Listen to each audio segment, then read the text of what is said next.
Hi, my name is Braxton Critcher, and yeah, this is me. I am currently the host of App TV's The A-Game, App State's only sports TV show, believe it or not.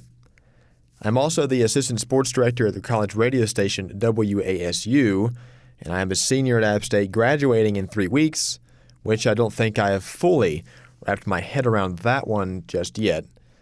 And for more info on what I do while in school and some other interesting facts about me, read my first blog called Challenge Yourself, posted on my website, BraxtonCritcherSports.com, or on Blogspot by searching BC Sports.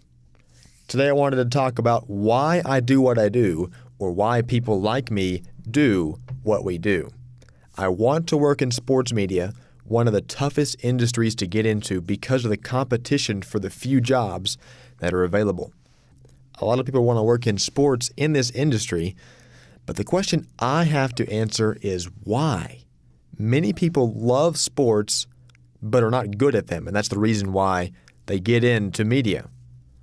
Once into the market, you learn that while covering sports is hard, it takes a lot more dedication than what people might think. Like most media jobs out there, there are long nights, tight deadlines, working on holidays and weekends, and other stuff too. Covering sports is nothing like playing them because knowledge of the game will only get you so far. Brian Clapp, who is the director of content for WorkinSports.com, says that you have to have technical skills to be good enough to work in even a low-level job in sports media. You can't just know a bunch about sports to be good. You have to know how to write, edit, shoot, produce, talk, and sell sports and more. And that is just a rude awakening for those who think that they can walk in the door at ESPN and get a job because they know every NBA champion for the last 30 years. So you've got some skills required to work in sports media, and hey, you even know sports, but you still have not discovered why I do what I do, or people like me do what we do, and why we do it to ourselves.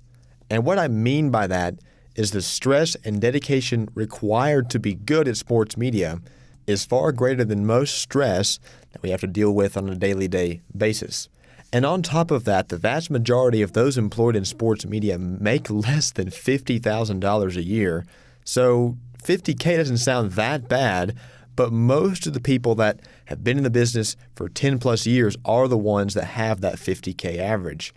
The average salary for an entry-level sports media job, according to Salary.com, is anywhere from $10,000 to $30,000, and many of those jobs are part-time.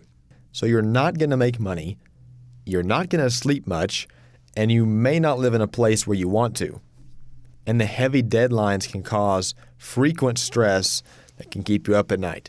So when you really think about it, that sounds like it sucks. Who would want to do that to themselves and be okay with it? Well, me. Here is my reasoning for why I do what I do, and maybe others have different conclusions, but from those who I have talked to and spoken with in the past couple of years, they're like me in that when the game is over, when your shift at the TV or radio station is done, and when the craziness and confusion slows down, you have told a story to thousands, sometimes millions of sports fans in the world who love their teams. It can take hours to produce whatever it is you produce, whether it's writing an article, a TV or radio story, and sometimes the average time that someone will connect with that hours of product that you've produced is 3 to 5 minutes. But when you nail it, when I nail it, the satisfaction that I receive from knowing that I did a good job telling the story and shine the light away from me and onto a sports star that everyone loves, well, I'm ready to do it again. No matter how tired, how hungry, or how long I have been working on whatever it is I'm doing, I'm ready to live another day in the sports media. It's addicting and contagious, and for those who are good at it, it takes a ton of practice to get there. And like the player who finally wins a championship in his last year before retirement, the hard work pays off, and in the end, you feel great about what you've done and what you've accomplished and what you hope to accomplish in the years to come. So sports media is for me. It's not for everyone because of the dedication it takes, but I love what I do and can't wait to see what the future holds.